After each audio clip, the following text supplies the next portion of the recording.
नमस्कार दोस्तों, आज मैं आपको आषाढ़ शुक्ल पक्ष की पदा एकादशी व्रत की कथा सुनाने जा रही हूँ। युधिष्ठिर ने कहा, हे भगवंत, आषाढ़ मास के शुक्ल पक्ष की एकादशी का क्या नाम और क्या महात्म्य है? उस दिन किस देवता की पूजा किस विधि से करनी चाहिए, कृपया यह बतलाइए।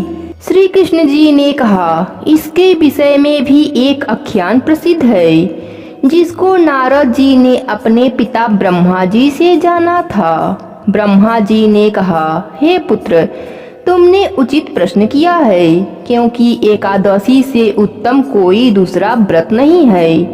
पापों से मुक्त होने के लिए यह व्रत अत्यंत ही उत्तम है। जो मनुष्य इस व्रत को नहीं करते वे अवश्य ही नरक के भोग के अधिकारी होते हैं। अब आषाढ़ मास के शुक्ल पक्ष की एकादशी का महात्म्य ध्यान पूर्वक सुनो। इस व्रत को किस प्रकार करना चाहिए? आषाढ़ मास के शुक्ल पक्ष की एकादशी का नाम पदा है। इस व्रत के करने से भगवान अत्यंत ही प्रसन्न होते हैं। यह कथा पौराणिक है, जिसके सुनने और कहने से घोर पाप भी छूट जाते हैं। सूर्य वंश में एक चक्रवर्ती, सत्यवादी और अत्यंत ही प्रभावशाली मांधाता नामक राजा उत्पन्न हुआ था। वह अपनी प्रजा का पालन पुत्र के सदस्य करता था। उसने बहुत दिन तक राज्य किया। किसी कारणवश पूर्व कर्म के फल से उसके राज्य में जल वृष्टि न हुई, जिसके वजह से क्षुधा से पीड़ित होकर उसकी प्रजा अत्यंत ही कष्ट को प्राप्त हुई और अन्नाभाव से यज्ञ एवं वेद अध्ययन आदि सभी धर्म कार्य उसके राज्य में बंद हो गए।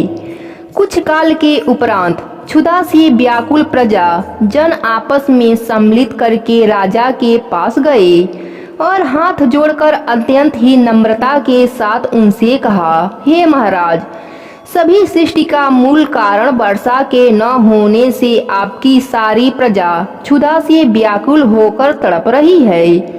हे राजन, अब आप कोई ऐसी उक्ति करिए जिससे सभी प्रजा कष्ट से निवृत्त हो जाए।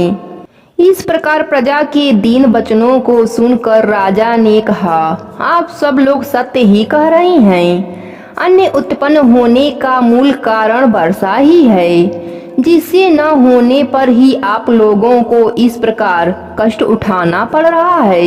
यह दोष बिना राजा की त्रुटि के उत्पन्न नहीं होता, परंतु मैं बहुत विचार कर देखा है कि मेरी किस त्रुटि से आप लोगों को यह कष्ट सहना पड़ रहा है, परंतु मेरी समझ में कुछ त्रुटि समझ में नहीं आती।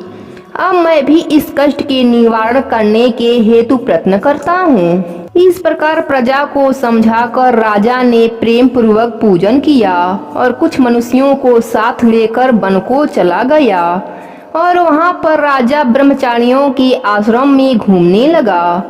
एक दिन घूमते घूमते ब्रह्मपुत्र एवं अत्यंत ही प्रतापी और तेजस्वी महर्षि अंगिरा के आश्रम पर जा पहुंचा। वहां पहुंचकर राजा अपने वाहन को त्याग कर उनके निकट गया और हाथ जोड़कर महर्षि को प्रणाम किया। महर्षि ने भी राजा को स्वस्तिक वाचन पूर्वक आशीर्वाद देकर उनका कुशल मंगल ज्ञात किया और आने का कारण पूछा। तब राजा ने कुशल मंगल कहने के पश्चात अपने आने का कारण कहा, हे महाराज, मैं धर्म पूर्वक सुचारू रूप से अपनी प्रजा का पालन पुत्रवत करता था, परंतु नहीं मालूम मेरे पूर्व कर्म के किस पाप के कारण मेरे राज्य में 3 वर्ष से वर्षा नहीं हो रही है, जिससे मेरी प्रजा अत्यंत ही कष्ट भोग रही है। यही पूछने के निमित्त और अपनी प्रजा को कष्ट से छुड़ाने के लिए आपके पास आया हूँ। राजा की इस कष्टपूर्ण बात को सुनकर महर्षि ने कहा, हे राजन, यह युग सर्व युगों में श्रेष्ठ है, कारण कि इस युग में धर्म 4 पदों में विद्यमान है। इसमें तपस्या आदि धर्म कार्य ब्राह्मण ही कर सकते हैं, अन्य जाति नहीं कर सकती। इस समय तुम्हारे राज्य में एक क्षुद्र घोर तपस्या में कटिबद्ध है। इसी दोष के कारण तुम्हारे राज्य में वर्षा नहीं हो रही है। अतः अपने राज्य और अपनी प्रजा के कल्याण के लिए उस शूद्र तपस्वी का वध कर दीजिए।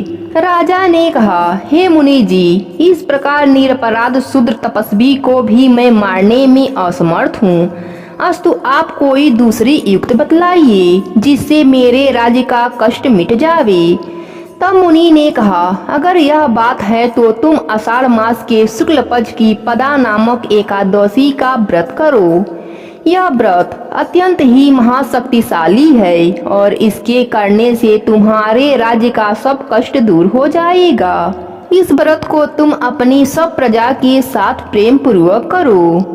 इस प्रकार मुनि की आज्ञा लेकर राजा अपने नगर को आया और सब प्रजा सहित आषाढ़ मास की शुक्ल पक्ष की पदा नामक एकादशी का व्रत प्रेम पूर्वक किया। उस व्रत के प्रभाव से राजा के राज्य में उत्तम वृष्टि हुई और पृथ्वी जल से परिपूर्ण हो गई। भगवान की कृपा से प्रजा कष्ट मुक्त हो गई। इसलिए इस व्रत को सभी मनुष्यों को करना चाहिए।